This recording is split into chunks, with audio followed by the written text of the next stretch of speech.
दोस्तों, जैसे कि आप जानते हैं कि हम आप लोगों को ये काफ़ी ज़ोर देकर बताते आ रहे हैं कि सेबी और सहारा के मामले में कोई भी धोरा एक दूसरे से नहीं जुड़ता और काफ़ी पेचीदा मामला है। दोस्तों, आज हम जो आपके लिए अपडेट लेकर आए हैं 2021 की एक ऐसी अपडेट है जो मनी लाइफ फाउंडेशन ने जनवरी 2021 में सेबी से अपील की। जी हाँ दोस्तों, पूरी खबर सुनाने से पहले आपसे अनुरोध है कि आप चैनल पर बने रहें और जो मामला हम बताने जा रहे हैं उसको गौर से सुने।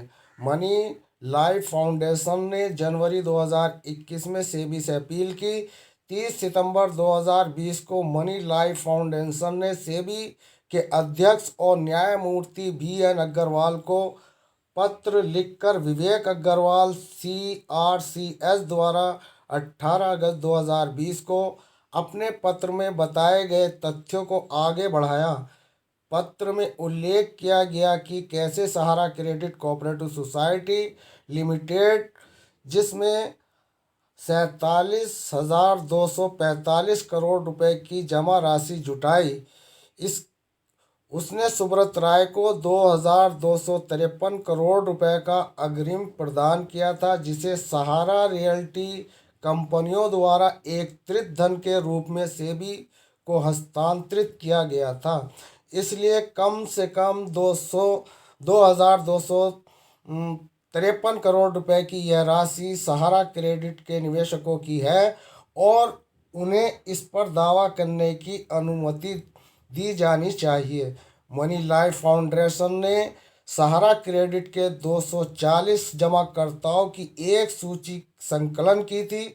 उन्होंने पूर्ण दस्तावेज को प्रदान किए थे और सेबी के अध्यक्ष और न्यायमूर्ति BN अग्रवाल से अनुरोध किया था कि वे सुप्रीम कोर्ट के फैसले की भावना और सार को ध्यान में रखते हुए उनके दावों पर विचार करें। लेकिन दोस्तों, जैसे कि आप जानते हैं कि सेबी ने पत्र को स्वीकार करना या उसका जवाब देने की जहमत नहीं उठाई।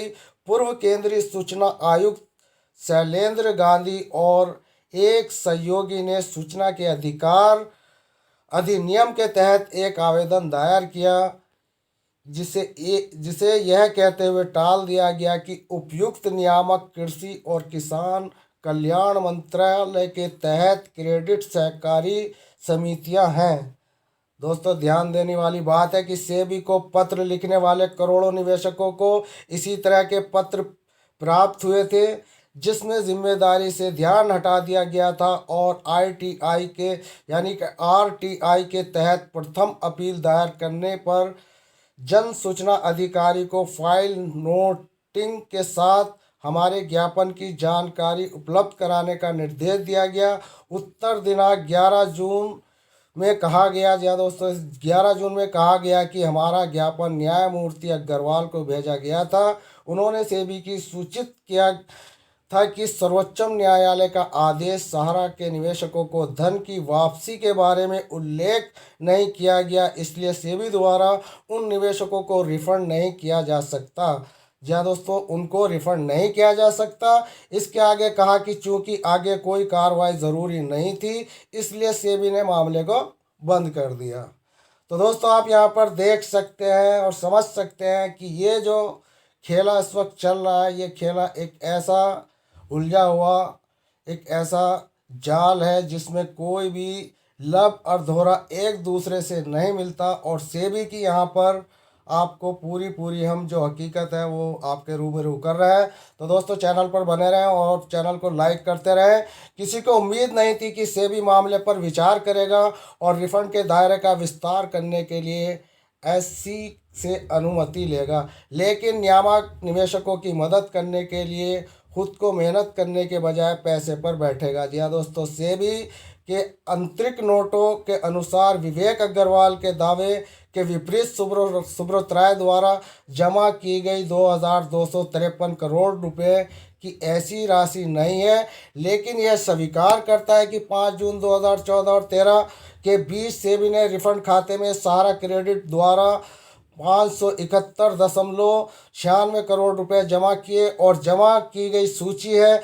और सेबी का दावा है कि यह ज्ञात नहीं कि किस क्षमता से जमा किया गया था, क्योंकि क्रेडिट के साथ कोई विवरण नहीं था। ये कहना दोस्तों सेबी का है, जबकि सेबी कम से कम 571.96 रुपये प्राप्त करना स्वीकार करता है और दावा करता है कि 19 नवंबर 2020 को SRCS के समक्ष पेश होने वाले सहारा के वकील सहारा क्रेडिट सेबी को भुगतान की गई राशि पर कोई प्रकाश डालने में असमर्थ थे।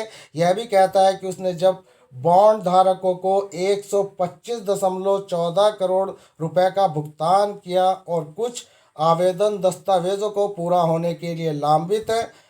असल में संसद के पीछे बयान के बाद से 16 करोड़ रुपए से अधिक का भुगतान किया गया है। सेबी के पास भारी मात्रा में समुद्र में एक बूंद, जी हाँ दोस्तों, समुद्र में एक बूंद निवेशकों के लिए सहानुभूति रखने वाला नियामक यानी कि भारतीय प्रतिभूति नियामक बोर्ड एक निर्देश के लिए SC से वापस चला गया होगा, लेकिन सेबी स्पष्ट रूप से परवाह नहीं करती है, जैसा कि उनके नोट में नकारात्मक स्पष्ट, जी हाँ दोस्तों, बिल्कुल उनका साफ स्पष्ट शब्द है। और इससे पता चलता है कि सेबी का negative funding note justice Agarwal के सामने रखा गया। एक हस्तलिखित नोट में उल्लेख किया गया कि यह जस्टिस अग्रवाल का विचार था कि सहारा क्रेडिट निवेशकों का पैसा वापसी करने के लिए माननीय सर्वोच्च न्यायालय के आदेश के अभाव में सेबी द्वारा निवेशकों को धन वापसी नहीं की जा रही है, इसलिए मामला बंद किया जा सकता है।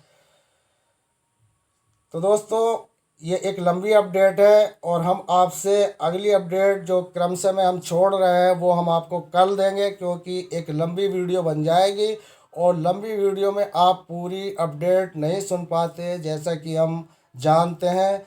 तो दोस्तों अगली जो हम इसका पार्ट 2 देंगे वो कल को देंगे, यानी कि आपको यही न्यूज़ जो दूसरे खंड में मिलेगी वो कल आपको मिलेगी। तो दोस्तों अब इजाज़त चाहते हैं। अब मामला क्या है ये आपकी समझ में आ गया होगा। तो मिलता है किसी नेक्स्ट कल न्यू अपडेट में, तब तक के लिए मुस्कान को दें इजाज़त। धन्यवाद।